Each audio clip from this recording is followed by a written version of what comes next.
नमो अर्हन्ताण नमो सिद्धाणं नमो आयर्याणं नमो अध्यायाणं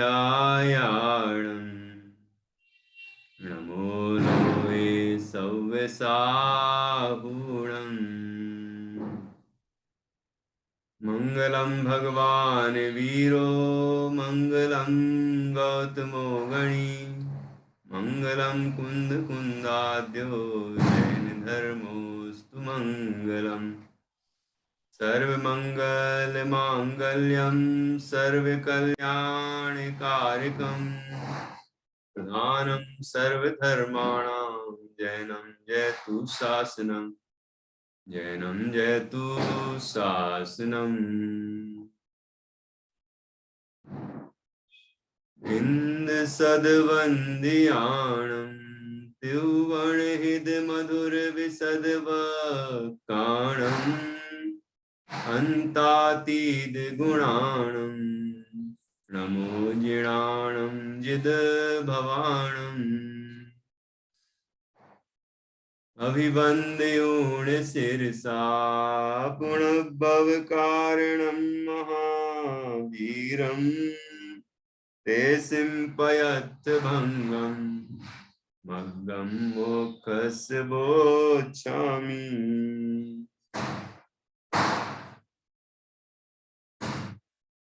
आचार्य श्री कुंद कुंद देव द्वारा रचित यह पंचास्तिकाय संग्रह परमागम है।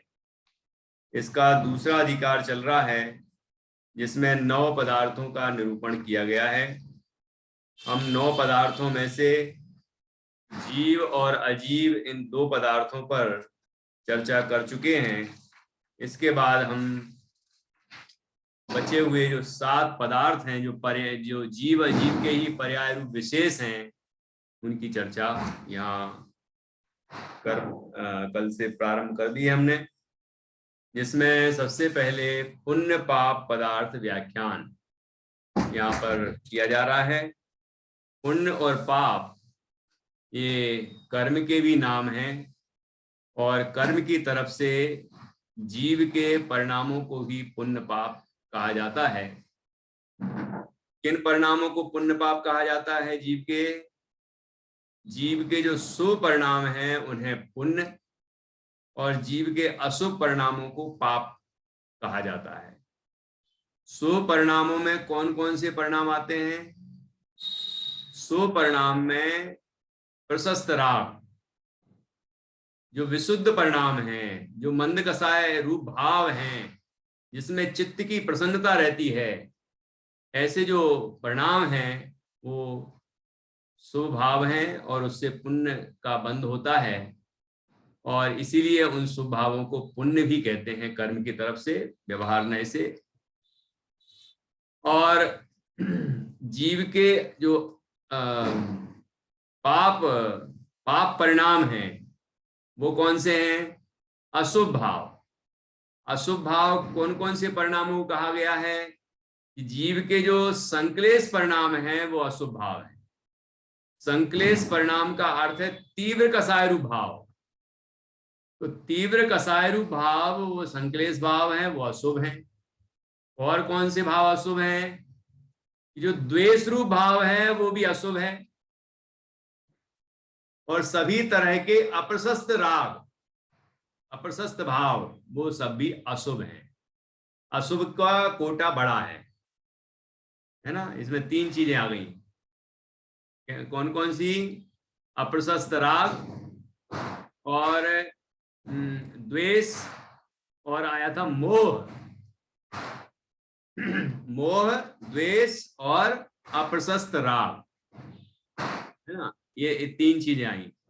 तो जितने भी तरह का द्वेष का परिणाम है, चाहे किसी को विधर्मी से हो जाए, चाहे वो हमारे मूर्तियों का भंग करने वाले मूर्ति भंजक हों, शास्त्र को जलाने वाले हों, या किसी जैनी पर अत्याचार करने वाले हों, द्वेष करने का उपदेश जैन दर्शन में नहीं दिया।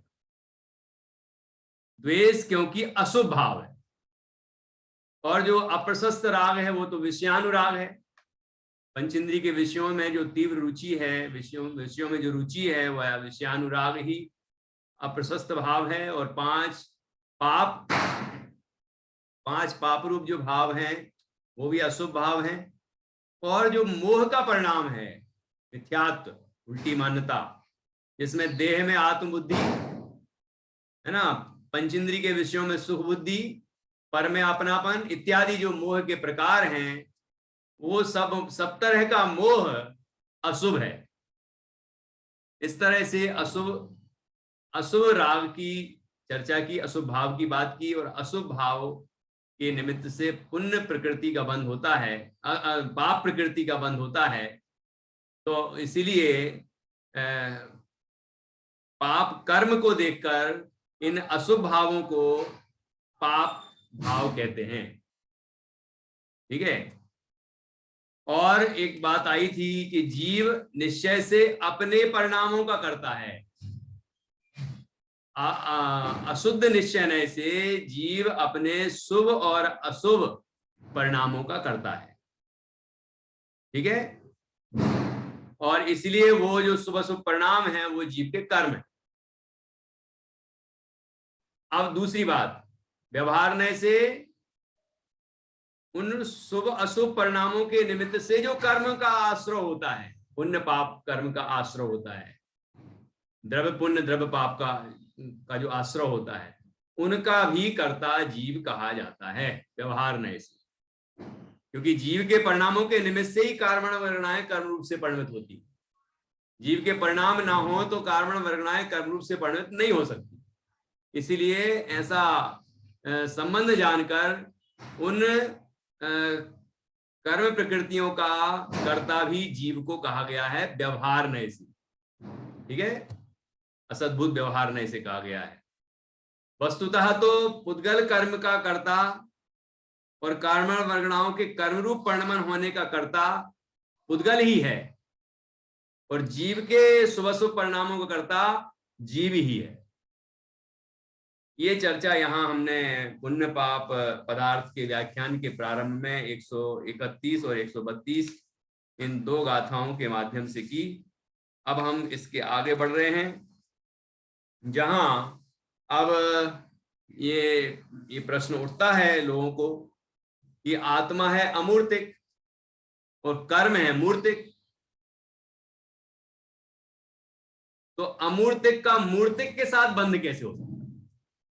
जैसे यहाँ आकाश है कि नहीं? यहाँ आकाश द्रव्य है, धर्म द्रव्य है, अधर्म द्रव्य है, काल द्रव्य है, वो भी अमूर्त है। तो आकाश के ऊपर कुछ चिपकता है क्या? कोई मूर्त पदार्थ, कोई पुद्गल उसमें से चिपक जाता है क्या? उसके साथ उसका कोई संबंध बन जाता है क्या? कि नहीं। तो फिर जीव के साथ कैसे बन जाता है? जीव के प्रदेशों में कर्म का प्रवेश कैसे हो जाता है और जीव के साथ वो एक क्षेत्र का संबंध स्थापित करते हैं, बंद हो जाता है और उनका उदय आता है तो जीव के परिणामों में निमित्त बनता है उनका। ठीक है।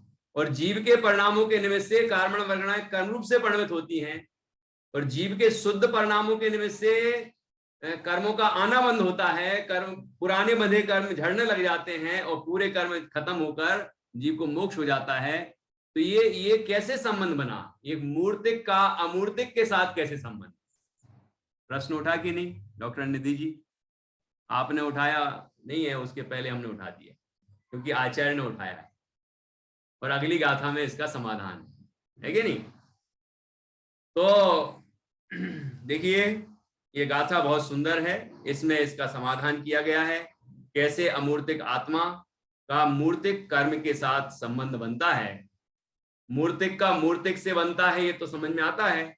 मतलब एक पुद्गल परमाणु है और दूसरे परमाणु के साथ चिपक कर स्कंद बना लेता है, उसके नियम है ना, स्निग्ध रूक्षत्वाद बंधा।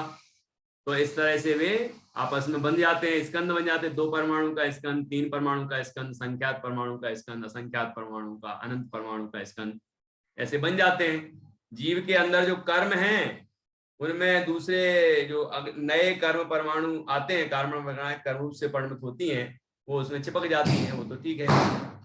पुद्गल से पुद्गल चिपका, स्कंद बना, इसमें तो कोई समस्या नहीं है। लेकिन अमूर्तिक आत्मा के साथ मूर्तिक कर्म का बंध कैसे है? इसका समाधान पंडित टोडरमल जी साहब ने भी मोक्ष मार्ग प्रकाशक के दूसरे अधिकार में किया है ना। अब यहां देखिए क्या विशेष बात है। गाथा नंबर 133।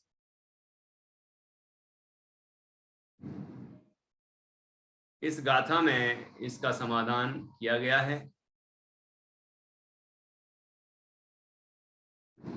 देखिए, जम्हा कम्मस्य फलम, जम्हा कम्मस्य फलम विषयं फासेहिं भुञ्जते नियतम्, विषयं फासेहिं भुञ्जते नियतम्, जीवेण सुहं दुःखम्, जीवेण सुहं दुःखम्, तम्हा कम्माणि मुत्तानि, तम्हा कम्माणि मुत्तानि, जम्हा कम्मस्य फलं विषयं वासेहिं भुञ्जते नियतम्, जीवेण सुहं दुःखं, तम्हा कम्माणि मुत्तानि। जम्हा अर्थात जब, जम्हा का अर्थ है क्योंकि, क्योंकि कर्मस्य फलम, कर्म का फल, क्योंकि कर्म का फल, वो प्रश्न का उत्तर दे रहे क्यों ऐसा होता है। मूर्तिक का अमूर्तिक के साथ बंध, अमूर्तिक का मूर्तिक के साथ बंध कैसे होता है ना। तो क्योंकि कर्म का फल विषयम, विषय है। विषय अर्थात क्या? पंच इंद्रिय के विषय। पांच इंद्रिय के जो विषय हैं वो मूर्तिक हैं कि अमूर्तिक हैं? अमूर्तिक हैं, है ना? नहीं है नित्या? पांच इंद्रिय के जो विषय हैं वो मूर्तिक हैं कि अमूर्तिक हैं? स्पर्श इंद्रिय का विषय है स्पर्श, मूर्तिक है कि अमूर्तिक?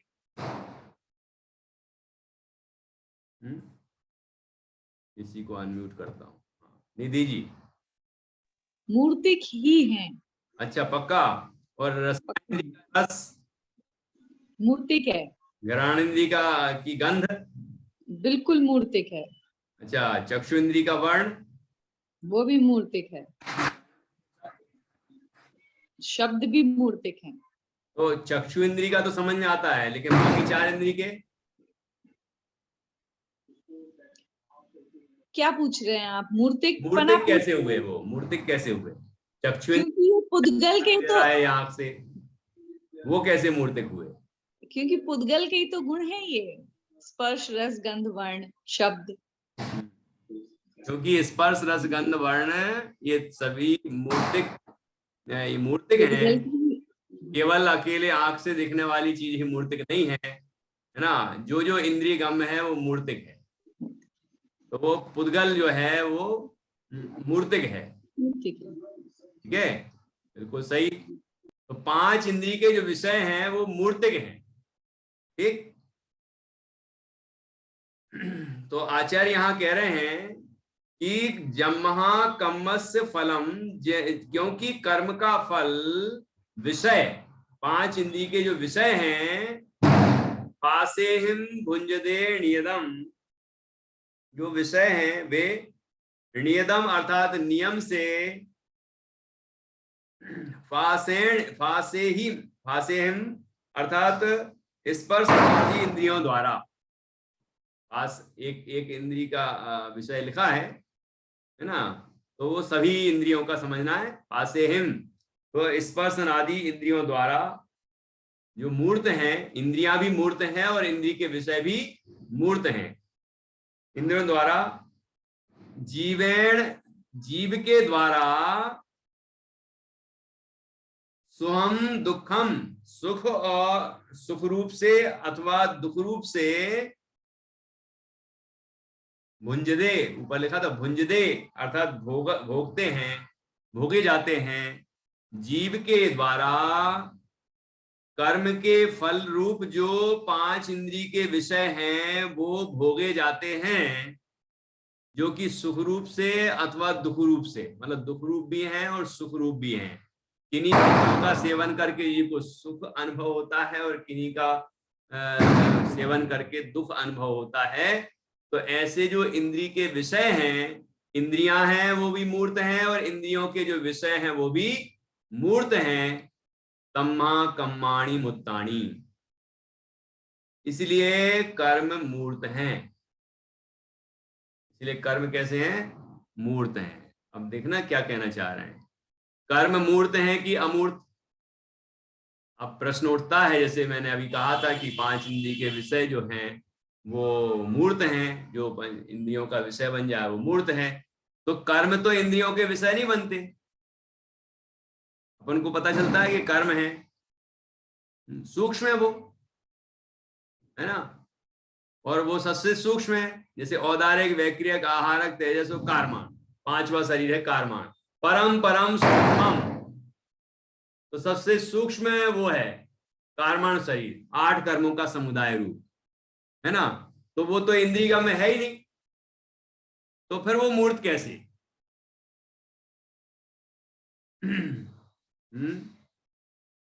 कैसे? निधि जी बता रही हैं। अवधि ज्ञानी जो मुनि होते हैं, महामुनि, वो जानते हैं, एक परमाणु का स्वरूप भी जानते हैं वो ठीक अवधि है। ज्ञान से। अवधि ज्ञान जो अवधि ज्ञानी जान लेते हैं प्रत्यक्ष, और केवल ज्ञानी तो सब जानते ही हैं, मूर्त को मूर्त जानते हैं, एक एक परमाणु को जानते हैं। लेकिन हम लोग जान सकते हैं क्या? ये तो हम लोगों को ही बता रहे हैं आचार्य। आचार्य हमें ही बता रहे हैं कि कैसे वह कर्म मूर्त है, ये हमें समझ में आए, ये बता रहे हैं यहाँ पर। तो देखिए कैसे, ये गाथा का अर्थ हो गया। अब टीका पढ़ेंगे तो और समझ में आए। जम्हा कम्मस्य फलम विषयं फासेहिं भुञ्जते जीवेण सुहम दुखम तम्हा कम्माणि मुत्ताणि। देखिए इसकी टीका,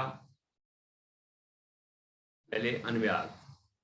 क्योंकि कर्म का फल जो विषय वे नियम से मूर्त ऐसी इंद्रिय स्पर्शनादि इंद्रियों द्वारा जीव से सुख रूप से अथवा दुख रूप से भोगे जाते हैं, इसलिए कर्म मूर्त हैं। ठीक है, यह मूर्त कर्म का समर्थन है। ये संगीता जी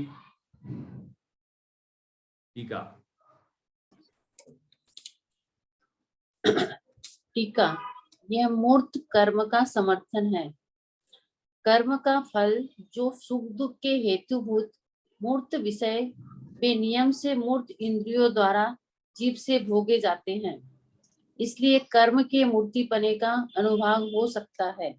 वह इस प्रकार, जिस प्रकार सूर्य, जिस प्रकार मूषक विष मूर्त है, उसी प्रकार कर्म मूर्त है, क्योंकि मूषक विष के फल की भांति मूर्त के संबंध द्वारा अनुभव में आने वाला ऐसा मूर्त उसका फल है। चूहे के विषय विष का फल शरीर में सूजन आना, बुखार आना आदि मूर्त है, और मूर्त शरीर के संबंध द्वारा अनुभव में आता है, भोगा जाता है, इसलिए अनुमान हो सकता है कि चूहे का विष मूर्त है। उसी प्रकार कर्म का फल विषय मूर्त है और मूर्त इंद्रियों के संबंध द्वारा अनुभव में आता है, भोगा जाता है, इसलिए अनुमान हो सकता है कि कर्म मूर्त है।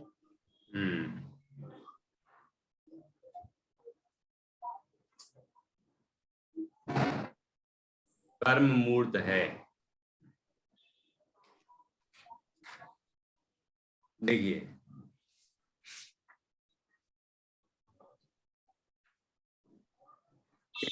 इस गाथा के अंदर इतना बता दिया कि कर्म मूर्त कैसे है। आगे मूर्त कर्म का अमूर्त आत्मा से कैसे बंद होगा वो 134वीं गाथा में बताएंगे, है ना। तो अभी देखिए क्या कहा यहाँ, कि यह मूर्त कर्म का समर्थन है, कि कर्म मूर्त है ऐसा समर्थन किया है तर्क से, युक्ति से, उदाहरण से।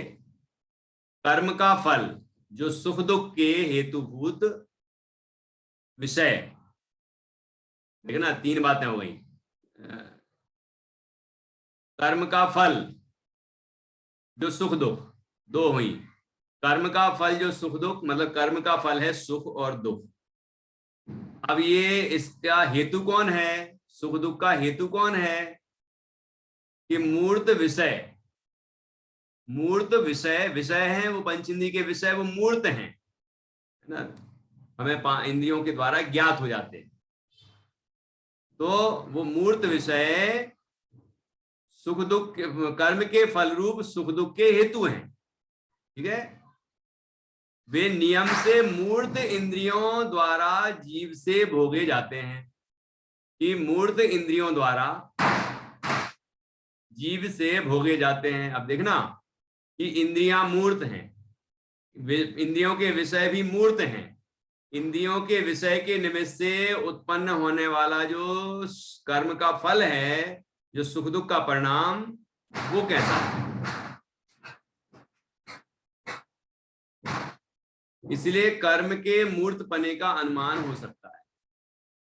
अब हमें सुख दुख तो अनुभव में आता है ना, हमें सुख दुख का अनुभव होता है कि नहीं। जैसे हमने कोई व्यंजन खाया, रसगुल्ला खाया या कोई और व्यंजन खाया और हम खुश हुए, प्रसन्न हुए, तो वो हमें प्रसन्नता का अनुभव होता है। रसगुल्ले का स्वाद का अनुभव होता है, मतलब इंद्रिय गम्य है वो, तो वो रसगुल्ला मूर्त है, रसगुल्ले का स्वाद मूर्त है, और वो उससे उत्पन्न हुआ जो जीव का सुख दुख का परिणाम है वो हमें ख्याल में आता है, तो अनुभव में आता है। वो तो जीव का परिणाम है तो अमूर्ति ही है ना, लेकिन हमें अनुभव में तो आता है ना। तो अब ये कैसे आया, कर्म का फल सुख दुख तो हमें समझ में आ गया, लेकिन कर्म तो नहीं पता चला ना। कर्म दिखा क्या हमें, कि अभी साता वेदनी कर्म का उदय चल रहा है, तो वो कर्म का उदय आया है, ये हमें दिखा क्या। जैसे हमें सुख दुख का अनुभव हुआ, जैसे हमें वो विषय का स्वाद आया, है ना, जैसे हमें वो पंचेंद्रिय के विषय दिखे, मतलब ख्याल दिखे, मतलब जैसे रसगुल्ला हमें स्वाद में आया, ऐसे ही कोई वर्ण दिखाई दिया, स्पर्श इंद्रिय के विषय भी हमें स्पर्श करके समझ में आया। तो ऐसे कर्म, क्या कर्म समझ में आते हैं जब उनका उदय आया हो, तो नहीं, वो कर्म तो नहीं आते, लेकिन वो इस अनुमान द्वारा हमें समझ में आ जाते हैं कि वो है। जब कर्म का फल है तो कर्म भी है, ठीक ना। जीव को सुख दुख हुआ, है ना, कब हुआ, कि जब जीव ने पंचेंद्रिय के विषय का भोग किया। पंचेंद्रिय के विषय मूर्त हैं, पंचेंद्रिय के विषय तो दिखते हैं ना हमें, कि वो इष्ट विषय आए या अनिष्ट विषय आए, और इंद्रियां भी मूर्त हैं, ये 5 इंद्रियां भी मूर्त हैं, तो इनसे हमने उनको ग्रहण किया, तो हमें सुख दुख हुआ, कर्म फल।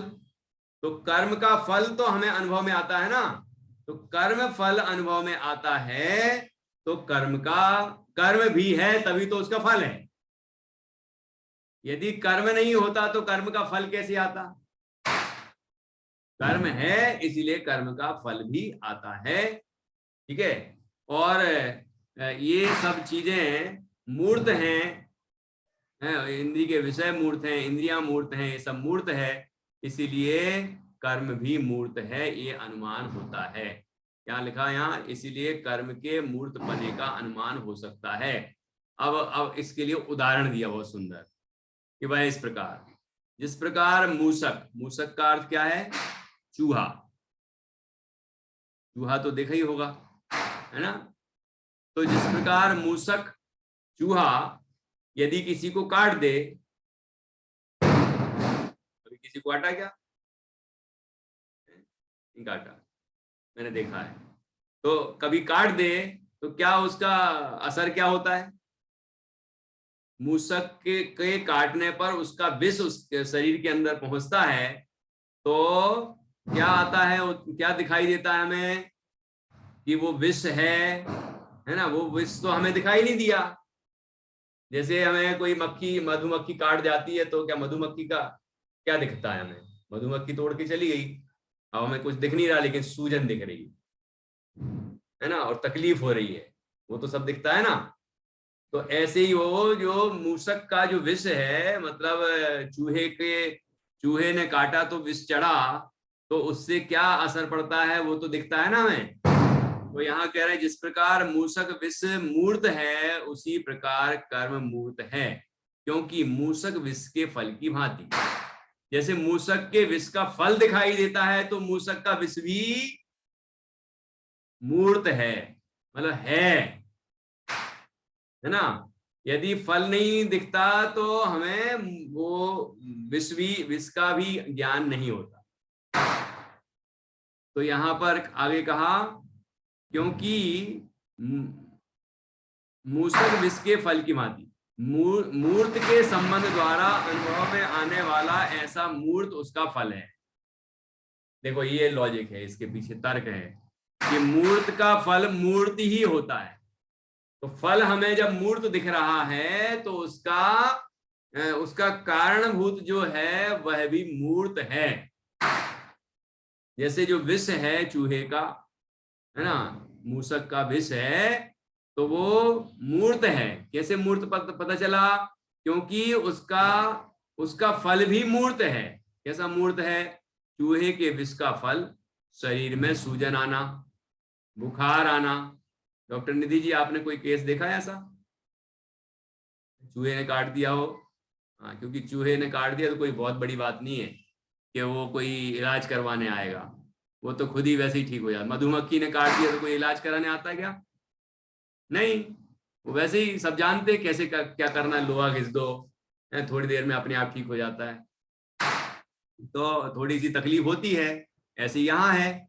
तो सूजन, शरीर में सूजन आना, बुखार आना आदि मूर्त है ना। और मूर्त शरीर के संबंध द्वारा अनुभव में आता है, भोगा जाता है, इसलिए अनुमान हो सकता है कि चूहे का विष मूर्त है। देखो क्या ख्याल में आना चाहिए, मैं जो समझाना चाह रहा हूँ यहाँ आचार्य कहना चाह रहे हैं, विष हमें नहीं दिखता, चूहा दिखता है, चूहे का विष नहीं दिखता, है ना। चूहे का विष नहीं दिखता, लेकिन चूहे के विष का फल दिखता है। क्या है फल? सूजन आना, बुखार आना आदि, तो वो दिखता है, अनुभव में आता है। तो हमने आचार्य क्या कहना चाह रहे हैं कि जब उसका फल है तो वह वस्तु भी है, कारण भी है। तो फल मूर्त है तो उसका कारण भी मूर्त है। मतलब फल जो सूजन आदि है, विष का फल, तो वह विष भी मूर्त है। ये आचार्य यहां समझाना चाह रहे हैं, ठीक है। उसी प्रकार कर्म का फल मूर्त है और मूर्त इंद्रियों के संबंध द्वारा अनुभव में आता है, भोगा जाता है, इसीलिए अनुमान हो सकता है कि कर्म मूर्त है। क्या क्या मूर्त है? कि कर्म का फल मूर्त है, विषय, पंचेंद्रिय के विषय मूर्त हैं। और क्या मूर्त है? कि मूर्त इंद्रियों के द्वारा, संबंध द्वारा अनुभव में आता है, विषय भी मूर्त है, पंचेंद्रिय के विषय भी मूर्त हैं, इंद्रियां भी मूर्त हैं। इन मूर्त इंद्रियों के द्वारा मूर्त विषय को भोगते हैं, तो कर्म का फल जो सुख दुख है वो भी आता है, तो वो भी मूर्त है। मतलब हमें ज्ञात होता है इंद्रियों के माध्यम से, है ना, इंद्रियों मन के माध्यम से ज्ञात होता है। तो इस तरह वो अनुमान किया जाता है कि वो कर्म भी मूर्त है, कर्म भी मूर्त है, ये अनुमान किया जाता है। तो इसका ये उदाहरण दिया गया है। उदाहरण भी ख्याल आया होगा, फिर से संक्षेप में चर्चा करते हैं कि चूहे का जो विष है वो हमें नहीं दिखता, है ना, लेकिन जो उसका फल आता है वो हमें दिखता है। ठीक, तो फल, सूजन आदि, बुखार आदि जो भी आया वो हमें दिखता है, इंद्रियों से ज्ञात होता है। इससे ये पता चलता है कि जब फल मूर्त है तो उसका कारण भी जो है विष, वो भी मूर्त है, क्योंकि मूर्त के द्वारा ही मूर्त हो सकता है ना। मूर्त के द्वारा ही मूर्त होगा, मूर्त के द्वारा अमूर्त नहीं होगा, अमूर्त के द्वारा मूर्त नहीं होगा। इसी तरह कर्म भी मूर्त है, आचार्य कहना चाह रहे हैं। यहाँ ये सिद्ध करना है कि कर्म भी मूर्त हैं।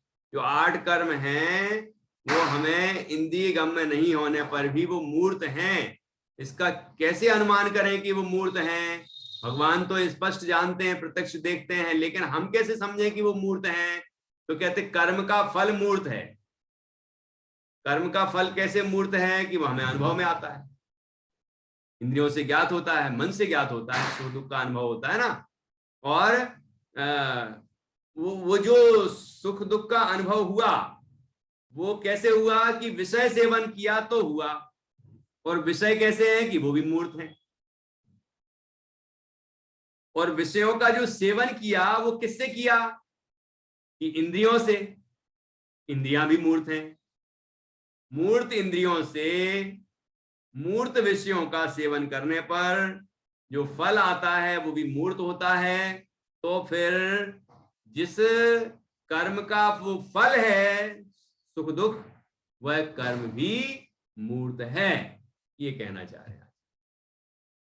और हम समझते तो हैं ही कि वो कर्म जो है पुद्गल की रचना है, तो यद्यपि वो हमें इंद्रियों से ज्ञात नहीं होता, लेकिन यहाँ अनुमान से ज्ञात करा रहे हैं। इंद्रिय गम्य नहीं कहा कि इंद्रियों से दिखता है, विश्व भी इंद्रियों से दिखता है ये नहीं कहा, इंद्रिय गम्य नहीं कहा, है ना। उसको उदाहरण में भी बताया, जो वो भी हमने अनुमान किया है। विष का फल जब मूर्त है तो विष भी मूर्त है, ऐसा किया। ऐसे ही कर्म का फल मूर्त है तो कर्म भी मूर्त है, ये कहना चाह रहे हैं। ख्याल में आया क्या? ऐसे तो हम ये समझते हैं कि कर्म पुद्गल कर्मण वर्गणा का ही कर्म रूप पर्णमन है, होता है, और कर्मण वर्गणाएं पुद्गल का स्कंद है, और वो भी अनंत अनंत अनंत अनंत परमाणुओं का स्कंद है। मतलब है तो परमाणुओं की संख्या तो अनंत अनंत है। देखिए, परम परम सूक्ष्मम कहा कि 5 शरीरों में कर्मण शरीर सबसे सूक्ष्म है, लेकिन परमाणुओं की संख्या में, उनके अंदर जो परमाणुओं की संख्या है उसमें सबसे ज्यादा परमाणु कर्म में है। औदारिक से अधिक व्यक्तिरिक, व्यक्तिरिक से अधिक तेजस, नहीं, व्यक्तिरिक से अधिक और आहारक, फिर तेजस, और फिर कारमान, है ना। कर्म परमाणुओं की संख्या ज्यादा है लेकिन सूक्ष्म है, वो इंद्रिय गम्य नहीं, है ना। इसका उदाहरण दिया जाता है, जैसे 1 किलो रुई है, तो रुई तो इतनी इतनी सारी हो जाएगी, 1 किलो रुई हो जाएगी। रुई मतलब कपास, कॉटन, समझ गए। लेकिन 1 किलो का बाट कितना है? इतना सा। ऐसे ही होता है, वो सघन है, घनिष्ठ है, और रुई जो है वो फैली हुई है। ऐसे ही जो औदारिक शरीर है वो स्थूल दिख रहा है हमें, लेकिन इससे भी अधिक परमाणु होने, अनंत अनंत ज्यादा परमाणु होने पर भी वो कर्मण शरीर नहीं दिखता, 8 कर्म नहीं दिखते, है ना। लेकिन आचार्य कह रहे हैं वो भी मूर्त है। मूर्त है, पुद्गल का बना है इसलिए मूर्त तो है ही, लेकिन हम अनुमान से भी जान सकते हैं कि वो मूर्त है। तो उसका यहाँ अनुमान बताया है कि कर्म का फल मूर्त है, इसीलिए कर्म भी मूर्त है। ठीक, और कर्म का फल जिस कारण से आता है, विषय सेवन से, वो विषय भी मूर्त है, और जिनके माध्यम से विषय का सेवन किया जाता है वो इंद्रियां भी मूर्त है, इसलिए कर्म भी मूर्त है, ये अनुमान किया जाता है। ख्याल में आया क्या? चलिए, तो इसके आगे अपन अब आगे की गाथा में पहुंचेंगे, जिसमें अभी तो थोड़ा सा समाधान हुआ है। कर्म मूर्त है ये सिद्ध किया। अब ये सिद्ध होने पर कि कर्म मूर्त हैं तो आत्मा तो अमूर्त है, अब यहाँ प्रश्न हुआ वो जो अभी अपन ने शुरू में उठाया था, आत्मा अमूर्त है, कर्म मूर्त है, तो मूर्त का अमूर्त से कैसे बंध हो जाता है ना, ये बंध कैसे होता है, संबंध कैसे जुड़ता है, ये यहाँ पर बताएंगे अभी। देखिए पहले अपन 133वीं गाथा हो गई है, किसी को इस संबंध में कोई प्रश्न है क्या, पूछिए। है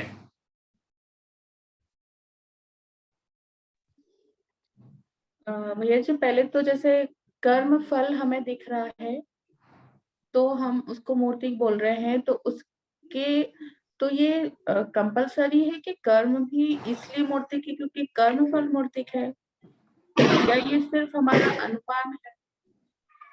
कर्म, कर्म तो मूर्तिक है ही, ये तो हमें पता है आगम से, आगम से तो हम जानते ही हैं कि कर्म मूर्तिक है, वो भी बताया, क्योंकि वो पुद्गल के परमाणुओं से बना हुआ है, वो पुद्गल के परमाणु मूर्त हैं, पुद्गल मूर्त है, तो पुद्गल की जितनी भी रचनाएं होंगी ना, जो 22-23 जो इतने भी स्कंद होते हैं, ये सब मूर्त हैं, तो मूर्तिक से मूर्तिक ही बनेगा, सोने से सोने के आभूषण बनेंगे, है ना। तो भैया जी शब्द तो अरूपी है तो नहीं, पुद्गल नहीं, वो भी रूपी है, अरूपी नहीं है। आँख अभी अभी बताया था कि आंख से दिखे वो ही रूपी है, ऐसा नहीं समझना। निधि जी से प्रश्न किया था, मतलब उन्होंने जवाब दिया था, फिर ये कहा था कि जो शब्द है वो कर्ण इंद्री का विषय है ना, जो जो इंद्री का विषय बने वो मूर्त है, क्योंकि इंद्रियों के विषय मूर्त ही होते हैं, इंद्रियों का विषय पुद्गल ही है। देखो 5 इंद्री के विषय मूर्ति ही है, मन विषय मूर्त और अमूर्त दोनों है, मन का विषय। अब आपका प्रश्न आ गया डॉक्टर निधि जी का कि मन और आत्मा में क्या फर्क है ना। तो मन, देखो मन एक तो द्रव्य मन, सुनना, द्रव्य मन जैसे कि द्रव्य इंद्रियां, और भाव मन जैसे कि भाव इंद्रियां। क्या है ये कि ये जो इंद्रियां दिख रही है ना, आंख दिख रही है, नाक दिख रही है, जिह्वा है ना, स्पर्श इंद्रिय है, कर्ण है ना, ये इंद्रियां हैं, ये दिख रही ना, तो ये द्रव्य इंद्रियां हैं, इनके निमित्त से जो ज्ञान का प्रवर्तन होता है वो भाव इंद्रियां हैं, बराबर। ऐसे ही अष्टदल कमल के आकार रूप द्रव्य मन होता है, जो कि हमारे हृदय स्थान में होता है। अब आप ऐसा मत करना कि किसी की सर्जरी करने लगो और ढूंढने लगो कि हार्ट के अंदर मन कहाँ दिख रहा है, जरा इतना सूक्ष्म है वो कि हमें इंद्रियों से नहीं दिख सकता है। लेकिन वो 8 दल के 8 पंखुड़ी वाला कमल होता है ना जैसे, तो वैसा उसका आकार है, अष्टदल कमल के आकार।